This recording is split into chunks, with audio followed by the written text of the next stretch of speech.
Pernah nggak sih, kamu merasa seperti menghadapi sebuah pintu yang terkunci rapat?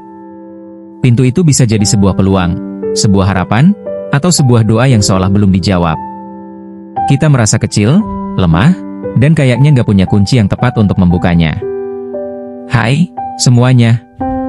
Selamat datang di channel kita. Hari ini, kita akan melihat satu janji yang sangat powerful dari Tuhan Yesus khusus untuk orang-orang yang merasa lemah. Kita akan membuka Wahyu 3:7-8. Jadi, tonton sampai habis, karena janji ini mungkin adalah yang kamu butuhkan hari ini. Mari kita baca bersama-sama. Ini adalah firman Tuhan untuk jemaat di Philadelphia. Wahyu 3 ayat 7 dan 8. Dan tuliskanlah kepada malaikat jemaat di Philadelphia, inilah firman dari yang kudus, yang benar, yang memegang kunci Daud. Apabila ia membuka, tidak ada yang dapat menutup. Apabila ia menutup, tidak ada yang dapat membuka. Aku tahu segala pekerjaanmu. Lihatlah, aku telah membuka pintu bagimu, yang tidak dapat ditutup oleh seorang pun. Aku tahu bahwa kekuatanmu tidak seberapa, namun engkau menuruti firmanku dan engkau tidak menyangkal namaku. Jemaat Philadelphia ini adalah jemaat yang kecil. Kata yang dipakai, kekuatanmu tidak seberapa. Mereka bukan jemaat yang kaya raya seperti di Sardis, atau punya pengaruh besar seperti di Efesus. Mereka juga menghadapi tekanan. Tapi, mereka punya satu hal, kesetiaan. Mereka setia menuruti firman dan tidak menyangkal nama Yesus. Nah, lihat bagaimana Yesus memperkenalkan dirinya. Dia tidak bilang, "Aku yang lemah," atau "Aku yang terjebak." Dia bilang, "Aku adalah yang kudus, yang benar, yang memegang kunci Daud." Ini adalah pernyataan otoritas yang sangat besar. Kunci Daud, ini merujuk ke nubuat di Yesaya 22 ayat 22. Siapa yang pegang kunci, dialah yang punya wewenang mutlak untuk membuka dan menutup. Keputusannya tidak bisa dibatalkan, tidak bisa diganggu-gugat. Jadi, ketika kamu merasa tidak punya kunci untuk membuka pintu masalahmu, ingatlah, yang pegang kunci itu bukan kamu, bukan bos kamu, bukan keadaanmu, tapi Yesus Kristus sendiri.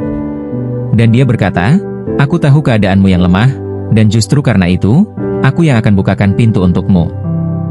Dia bilang, "Lihatlah, aku telah membuka pintu bagimu."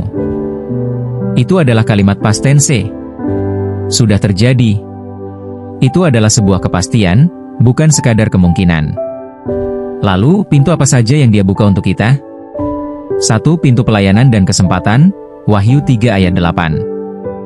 Tuhan bisa membukakan pintu untuk kita bersaksi, melayani, dan berdampak bagi orang lain, bahkan di tengah keterbatasan kita.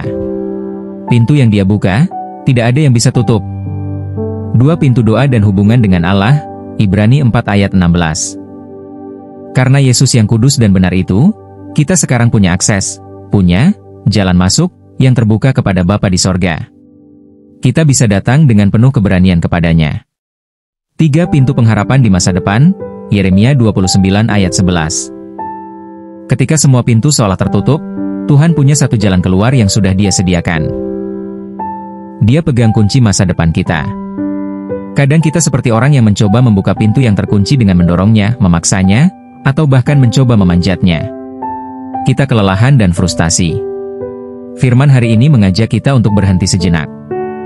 Lihat kepada Yesus, dan katakan, "Tuhan, aku lelah mencoba membuka pintu-pintu ini dengan kekuatanku yang terbatas. Hari ini, aku percaya bahwa Engkaulah yang memegang kuncinya.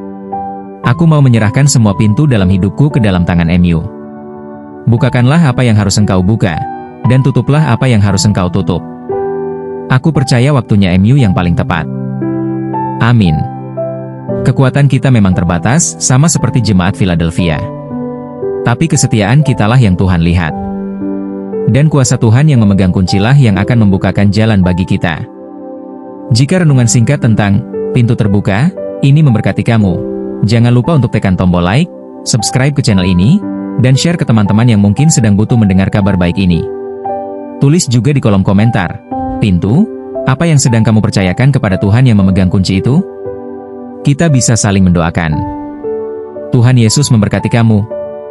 Sampai jumpa di video berikutnya. Bye.